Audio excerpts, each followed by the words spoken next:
and it shall come to pass afterward that I will pour out my spirit on all flesh, and your sons and your daughters shall prophesy.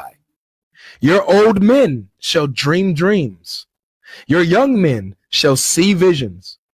Even on the male and female servants in those days that you see, I will pour out my spirit. He continues, and I will show wonders in the heavens and on the earth, blood and fire, columns of smoke.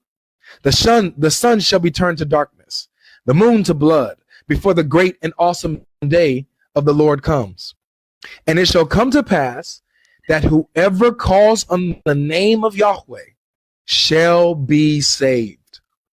For in Mount Zion and in Jerusalem there shall be those who escape, as the Lord has said, and among the survivors shall be those whom the Lord calls. Okay, did Jesus so he told us that this was going to happen. Did Jesus write this all himself? Like, who wrote all this stuff in the Bible? This is Prophet Joel. This is the Old Testament. Who wrote that Old Testament? This is Prophet Joel. This is the scroll of Joel, the prophet.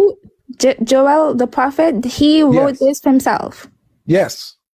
And how do you guys know he wrote this himself? Like, what proof? Because it's the prophet Joel. Like, how do you know he wrote that? Like, what was the language of those people? Hebrew. Okay then. So, like, who is the author of the Bible exactly? Like, who's the author? You have 40 different authors. And they're all prophets and apostles. We're out now. So how did the people who wrote the Bible? How did the people who wrote the Bible, who never lived in Jesus' time? Wait, hold on a second. Hold on a second, Bell. You're asking a different question now. How was it green? Like, how am I supposed to trust those words that you're saying? It's probably not gonna be good. But so let's not. How am I supposed to trust those words that you're saying? Let's not skip. I want you to process what we just went through.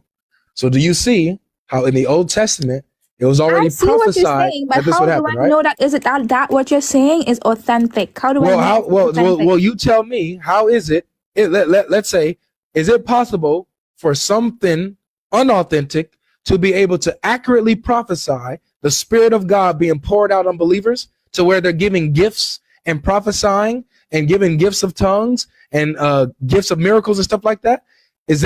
How can something accurately predict that precisely? But there's so much more things that the Quran has accurately predicted as well. In the last couple couples.